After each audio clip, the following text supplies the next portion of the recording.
बिस्मिल्लाहिर्रहमानिर्रहीम, अस्सलाम वालेकुम। मैं हूं ईसा नकवी। ये मुमकिन नहीं है कि डोनाल्ड ट्रंप के गो अहेड के बाद के बगैर जो उनकी टीम में एक शख्स जिसको अपॉइंट किया गया है वो ये काम सोलो फ्लाइट के तौर पर कर सके। टॉप से जिस वक्त उनको अपॉइंटमेंट के हवाले से कहा गया कि उनकी अपॉइंटमेंट होने जा रही है, तो ये मुमकिन नहीं है कि ट्रांजिशन टीम के ज़रिए या डोनाल्ड ट्रंप ने बराह रास्त ये काम उनके ज़िम्मे ना लगाया हो और वो इस काम को इतना बढ़ चढ़कर करते हुए नज़र आ रहे हों। तो डोनाल्ड ट्रंप खुद नहीं कर रहे बेशक, लेकिन उन्होंने अपनी टीम के एक बंदे की जिम्मेदारी लगा दी है कि आप ये करें।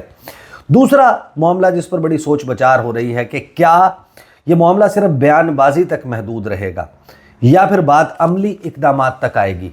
अमेरिका जो है उसके ज़ाहिर है कि मुख्तलिफ़ किस्म के जो है वो मॉडस ऑपरेंडाई होता है मुख्तलिफ ममालिक के लिए। मैं अक्सर मिसाल देता हूँ वेनेजुएला की, दीगर दुनिया के बहुत सारे ममालिक हैं। कुछ ममालिक हैं जहाँ पर सिर्फ इस वजह से पोजीशन ली जाती है कि इन प्रिंसिपल्स पर, यानी इंसानी हकूक़ का मामला हो गया, जमहूरियत का मामला हो गया, दीगर मामलात हो गए, उसमें दो तरीके के मौक़िफ़ रखे जाते हैं। एक वो ममालिक जो उनकी गुड बुक्स में होते हैं या जिनके लीडर्स उनकी गुड बुक्स में होते हैं, उनके मुतल्लिक बयान ज़रूर दिया जाता है, लेकिन एक टेसिट अप्रूवल होता है कि ठीक है आप ये जारी रखें, हम अमली तौर पर कुछ नहीं करेंगे, लेकिन ये हमारी मजबूरी है कि हमारे जो वेस्टर्न डेमोक्रेटिक स्टैंडर्ड्स हैं या जिस नारे के ऊपर हम यहाँ पर इलेक्शन लड़ते हैं या जो हमारी जो नॉर्म्स हैं वो जो हमारी अखलाकियात हैं या जो हमारा तर्ज़ ज़िंदगी है वो हमें ये इजाज़त नहीं देता कि हम इसके ख़िलाफ़ बात ना करें। तो हम बात कर रहे हैं इसके ख़िलाफ़, लेकिन आप जारी रखें। जैसे आपको याद होगा कि आसिफ अली जरदारी साहब के दौर में, बाद में विकीलीक्स में भी ये बात सामने आई, पीपल्स पार्टी के दौर में, मियां मोहम्मद नवाज शरीफ के दौर में, पाकिस्तान का दफ्तर ख़ारजा बड़ा जो है वो on top of their lungs, फेफड़े जो है पूरे उसका ज़ोर लगा के बयान दिया करता था ड्रोन हमलों के ख़िलाफ़, लेकिन ड्रोन हमले साथ में जारी रहते थे। तो इसको कहते हैं टेसिट अप्रूवल, एक मॉरेटोरियम, आपका ज़बानी मुआहदा हो जाता है लेकिन आप ये सारा सिलसिला चलता रहता है। फिर दूसरा तरीका ये होता है कि वो पनिश करते हैं, वो पाबंदियां लगाते हैं। वेनेजुएला पर पाबंदियां लगा दी। आपको याद होगा कि 2020 में जब डोनाल्ड ट्रंप जा रहे थे तो जाते जाते 27 दिसंबर 2020 को उन्होंने तुर्की के ऊपर पाबंदियां लगा दी थी। काटसा की sanctions, countering American adversaries through sanctions act के इन्होंने F-35 तैयारा अपने पास होते हुए रूस से जो जदीद तरीन उनका मिसाइल डिफेंस सिस्टम है S-400 वो ख़रीदने की जसारत कर ली। अब S-400 में मिसाइल सिस्टम के साथ जो उनके रडार्स आते हैं वो रडार्स अपने रेडियस में कई 100 किलोमीटर दूर मौजूद ऑब्जेक्ट्स की साख्त, उनकी शेप और उनके बारे में इंतहाई इंपॉर्टेंट इंफॉर्मेशन गैदर कर सकते हैं। तो अमेरिका की ये जो F-35 तैयारे हैं वो ये समझते हैं कि इतने प्रेस्टीजियस हैं, इतनी सिक्रेटिव इसमें टेक्नोलॉजी यूज़ की गई है कि रूस के रडार की मौजूदगी में वहाँ पर उनकी बहुत सारी इंपॉर्टेंट इंफॉर्मेशन जो है F-35 तैयारों की कलेक्ट हो सकती है। और दूसरा कि उन्होंने अमेरिका का एक एडवर्सरी, दुश्मन मुल्क, उसकी मदद भी हो गई कि उसका defence equipment billions of dollars में ख़रीदा, लिहाजा काटसा की सैंक्शंस लगा दी। लेकिन जब बात आई इंडिया की, उसने S-400 मिसाइल डिफेंस सिस्टम ख़रीदा तो उन्होंने आंखें बंद कर ली। प्रेसिडेंशियल वेवर मिल गया अमरीकी सदर जो बाइडन की तरफ से कि उन्होंने आंखें अपनी बंद रखी कि इंडिया बेशक ख़रीदे, उसके ऊपर कोई पाबंदियां नहीं लगेंगी। तो ये डबल स्टैंडर्ड्स अमेरिका के जो हैं वो मुख्तलिफ ममालिक के हवाले से होते हैं। तो यहाँ पर एक सवाल जिसके ऊपर बड़ा गौर किया जा रहा है वो ये है कि पाकिस्तान के साथ, पाकिस्तान की इदारों के साथ, पाकिस्तान की हुकूमत के साथ अमेरिका किस सफ़ में रखेगा पाकिस्तान को। वेनेजुएला जैसा मुल्क जो जिसके निकोलस मडूरो के ख़िलाफ़ है अमेरिका उस रजीम को का ख़ात्मा चाहता है, वहाँ पर जैसे ही इलेक्शन होते हैं वो एडमंडो गोंजालेस का साथ सॉलिडारिटी भी शो करते हैं और साथ ही पाबंदियों का ऐलान कर देते हैं। जबकि दीगर ममालिक हैं उनके बारे में पोजीशन तो लेते हैं, लेकिन जिस तरह पाकिस्तान के इलेक्शन के बारे में अमेरिका ने ये पोजीशन तो ली कि इसके इंतखाबात के ऊपर बड़े सख्त एतराज़ात हैं, इंतखाबात में धांधली के जो है वो क्रेडिबल किस्म की इंफॉर्मेशन और चीज़ें मुबस्सरीन की तरफ से सामने आई हैं, पाकिस्तान अपने इलेक्शंस की तहकीकात करे, ये सब कुछ कहा गया अमेरिका की तरफ से, लेकिन अमली तौर पर पाबंदियों वाले मामले पर नहीं गया। तो क्या हमें इंडिया जैसे ममालिक के तौर पर डील किया जाएगा या हमें तुर्की और वेनेजुएला के तौर पर डील किया जाएगा? ये एक इम्पॉर्टेंट क्वेश्चन है जिसमें मेरी असेसमेंट ये है कि पाकिस्तान बदकिस्मती से अब उन ममालिक में आ जाएगा और ऑलरेडी भी रहा है। पाकिस्तान को हमेशा कैरेट एंड स्टिक पॉलिसी के साथ अमेरिका ने अपने ट्रांजैक्शनल रिलेशनशिप में, जब आप ब्लैक एंड वाइट पेपर पे देखते हैं तो अमेरिका से हमें कभी कोई फ़ायदा नहीं हो, वो बैरी बेड़ों के इंतज़ार से लेके आज तक की कहानी उठा लें तो वो हमें ये कहते हैं कि भाई आप ये काम कर दें, हम जवाब में आपको इतने डॉलर दे देंगे। तो इसी किस्म का रिलेशनशिप, ट्रांजैक्शनल किस्म का relationship, we do not have a strategic partnership with the United States of America. So let's be very clear on that. तो ये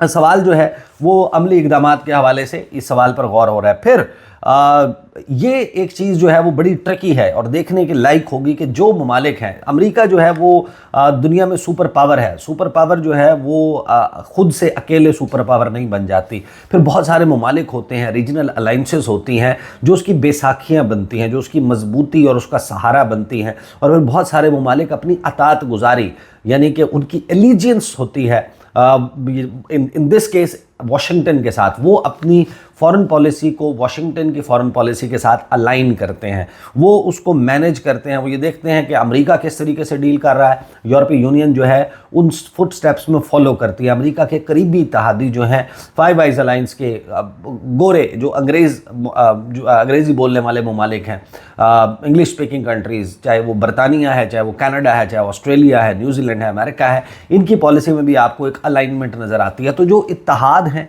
जो इलाकाई तंजीमें हैं, इलाकाई ममालिक की तंजीमें हैं, जिसमें यूरोपीय यूनियन भी शामिल है, और दीगर ममालिक जिनका किबला जो है ख़ारजा पॉलिसी का वो वाशिंगटन है, वो किस तरीके से रिएक्ट करेंगे। क्या अगर कोई तब्दीली वाशिंगटन की सोच में, वाशिंगटन के बयानात में, वाशिंगटन की तरफ से आती है तो क्या वो उसको अलाइन करेंगे, तो फिर बड़ा मसला हो जाएगा। फिर बहुत ही अहम है कि खलीजी ममालिक क्या करेंगे। मोहम्मद बिन सलमान और मोहम्मद बिन जैद, मोहम्मद बिन सलमान के साथ जो ताल्लुक़ है डोनाल्ड ट्रंप का ज़ाती ताल्लुक़ है, उनके दामाद जैरेड कुशनर की उनके साथ दोस्ती है।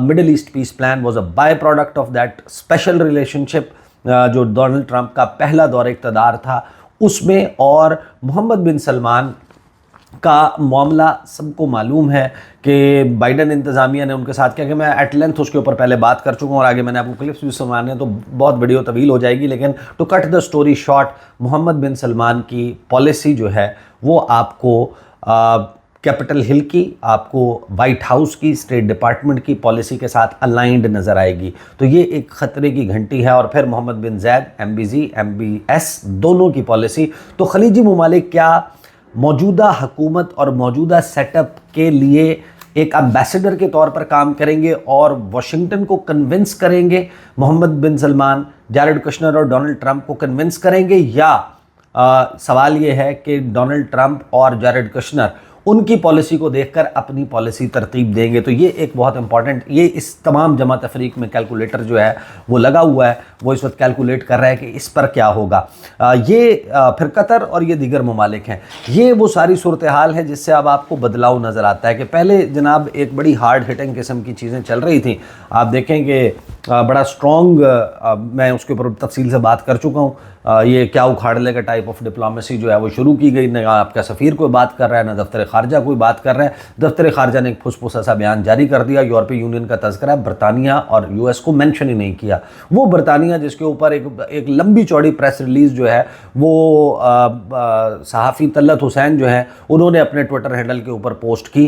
वो ज़ाहिर है कि वो उसकी लैंग्वेज बरतानिया के हवाले से वो बड़ा एक स्ट्रॉन्ग व्यू पॉइंट है। आई एग्री पर्सनली, बहुत सारी उसमें जो बातें हैं मैं उनसे एग्री करता हूँ, मैं समझता हूँ कि वो दुरुस्त है। लेकिन क्यों पाकिस्तान का दफ्तर ख़ारजा इतना मोहताज है, क्यों पाकिस्तान की मौजूदा हुकूमत, क्योंकि इसहाक डार साहब को जाना होता है बरतानिया, क्योंकि ख्वाजा आसिफ साहब ने बरतानिया जाना होता है, क्योंकि मियां मोहम्मद नवाज शरीफ का ठिकाना है, वहाँ पर अपार्टमेंट्स हैं, वहाँ पर कारोबार है, वहाँ पर बच्चे हैं, बच्चों का मुस्तकबिल है, वहाँ पर इलाज मुआलजा है, वहाँ पर सैर व तफरी है, वहाँ पर कॉफ़ी है, वहाँ पर हाइड पार्क की फ़र वाले कोट पहनकर वॉक है। इसलिए हम बरतानिया के ख़िलाफ़ को बात नहीं कर सकते। तो हमारी हुकूमत ने तो उसके ऊपर कोई स्टैंड नहीं लिया, वो तलत हुसैन साहब ने जनाब उसके ऊपर ट्वीट कर दिया। अब वो मामला एक तरफ, अब ज़रा आप ज़बान, लहजा, गुफ्तगू और बात सुने।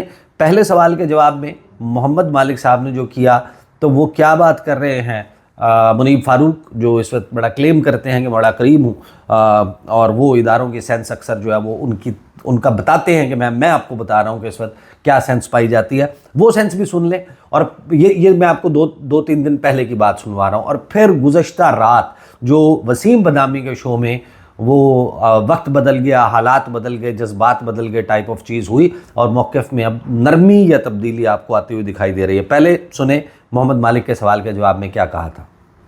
مطلب کی کر لو گے تسی، کیا اکھاڑ لیں گے آپ؟ تو وہ آپ ادھر یہ سچویشن ہے کہ تسی کی کر لو گے. اچھا یہ بھی کر کے دیکھ لیں. اب آپ کو بہت شوق ہے کہ وہاں پر ٹرمپ آ گئے اور یہ کر لیں گے اور وہ کر لیں گے، تو آپ یہ بھی کر کے دیکھ لیں. دیکھیں ایشو یہ ہے کہ یہاں پر کنسیڈ اگر کسی کو کرنا پڑے گا. اچھا ٹرمپ آ گئے ہیں، یہ بھی کر کے دیکھ لیں، یا وہ بھی کر کے دیکھ لیا، اب یہ بھی کر کے دیکھ لیں، کیا اکھاڑ لے گا؟ مطلب کی کر لو گے تسی. پہلے یہ جو ہے وہ سٹیٹمنٹ تھی. اب گزشتہ رات جو ہے وہ وسیم بدامی جب اس کی طرف توجہ دلاتے ہیں کہ بھائی وہ ٹویٹ تو آ رہی ہے لیکن آپ کا جواب نہیں آ رہا، جب وہ یہ بات کرتے ہیں نا تو آگے سے کیا بات کرتے ہیں. 20 جنوری سب میں کتنا امپورٹنٹ ہے. دیکھیں ابھی اطہر صاحب یاد کروا رہے تھے، آج سے تھوڑے ہفتے پہلے ہم بات کر رہے تھے. if I recall correctly اطہر بھائی کا کہنا ہے کہ آپ کی رائے تھی کہ جناب امریکہ سے اس طرز کا پریشر نہیں آئے گا. اطہر صاحب کی رائے سے مختلف تھی. اس دور ہماری بات ہوئی اور آج تھوڑے دنوں بعد دوبارہ بات ہوئی ہے.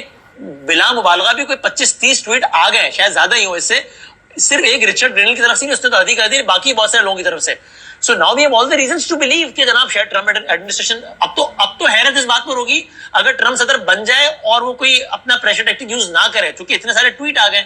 تو یہ میٹر کتنا امپورٹنٹ ہے. آج وہ منظرنامہ ہی نہیں ہے جو آج سے 3 ہفتے پہلے تھا اس بارے میں. منیب صاحب آپ کو بھی ذرا حیرت ہے سب پہ، since you are also of the opinion کہ جناب اس طرح کا پریشر نہیں آئے گا امریکہ سے. نہیں دیکھیے، پریشر آنا یا پریشر نہ آنا دونوں چیزوں کو اگر آپ ذہن میں رکھیں مدامی صاحب، پاسبلٹی کا ذکر تو میں پہلے بھی عرض کرتا رہا ہوں کہ پاسبلٹی تو دیکھیں کسی بھی چیز کی ہے، لیکن آپ نے یہ دیکھنا ہے کہ یہاں پاکستان کے اندر کیا ہو رہا ہے. اگر تو کسی کا یہ خیال ہے کہ پوزیشننگ یہ ہوگی کہ جی بس فون کال یا پریشر تھوڑا اور بڑھے گا اور 20 جنوری کے بعد حالات بہت مختلف ہو جائیں گے، تو وہ ہم دوبارہ دیکھیں گے کہ اگر ایسی تاریخ بنی اور تاریخ پھر واقعی خود کو بنائے گی.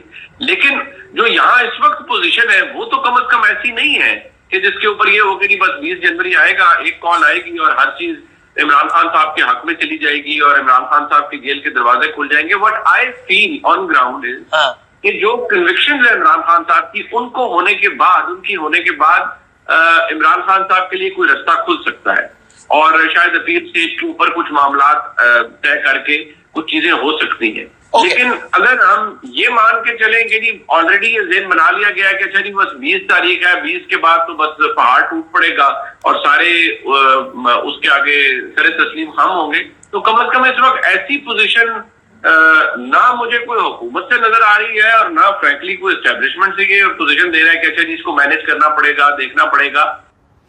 تو یہ آپ اندازہ لگائیں کہ کیا اکھاڑ لے گا ڈونلڈ ٹرمپ، اور آپ وہاں سے عمران خان کے لیے راستہ کھل سکتا ہے تک کا سفر جو ہے وہ 2 دن میں طے ہوا ہے. ایسے ان 2 دنوں میں ایسا کیا ہو گیا؟ ظاہر ہے کہ ایک مومنٹم جو ہے وہ آپ کو گلوبلی نظر آتا ہے، مختلف ممالک کی طرف سے سٹیٹمنٹس، مختلف ایم پیز کی طرف سے، آفیشلز کی طرف سے، سینیٹرز کی طرف سے، لارڈز کی طرف سے جو سٹیٹمنٹس ہیں، اس سے ظاہر ہے کہ ایک صورتحال میں تبدیلی اور بدلاؤ تو آیا ہے. تو وہ وہی منیب فاروق جو کہہ رہے تھے کہ کیا اکھاڑ لیں گے یا کیا اکھاڑ لے گا، اب وہ یہ بات کر رہے ہیں کہ کنوکشنز ایک دفعہ ہو جائیں گی. 20 کے بعد فوری ایک فون کال پر نہیں ہوگا، لیکن چیزیں ان کے لیے سیٹل ہو سکتی ہیں، ان کے لیے راستے کھل سکتے ہیں ایک مرتبہ کنوکشنز ہو جائیں. یعنی کہ ایک تبدیل شدہ موقف یا موقف میں تبدیلی جو ہے وہ آتی ہوئی دکھائی دیتی ہے. بٹ ادروائز میں آپ کو بتا دوں کہ اس وقت ایک مکسڈ قسم کی میسیجنگ جو ہے وہ اسلام آباد کے جو باخبر حلقے ہیں ان میں موجود ہے، اور ایکسٹریم پوزیشنز ہیں. ایک طرف جو ہے وہ بڑی چل چلاؤ کی باتیں ہو رہی ہیں اور دوسری طرف بات وہ ایک بہت انٹرسٹنگ سینیریو ہے، وہ میں آپ کے سامنے اگلی ویڈیو میں رکھوں گا انشاءاللہ. کرامت مغل صاحب کے ساتھ جو ہے وہ ابھی اکٹھا ہونا ہے ہم نے، تو میں وہاں پر ظاہر ہے کہ آپ کے سامنے کچھ ڈیٹیلز رکھوں گا کہ اس وقت جو مکسڈ میسیجنگ ہے وہ کس قسم کی ہے، جو 2 ایکسٹریمز ہیں جن کی بات ہو رہی ہے، اور ان ایکسٹریمز میں کس کی پاسبلٹی زیادہ ہے، اس پر ذرا اگلی ویڈیو میں بات کریں گے. اب تک کے لیے اتنا ہی، مجھے اجازت دیجیے. اللہ حافظ.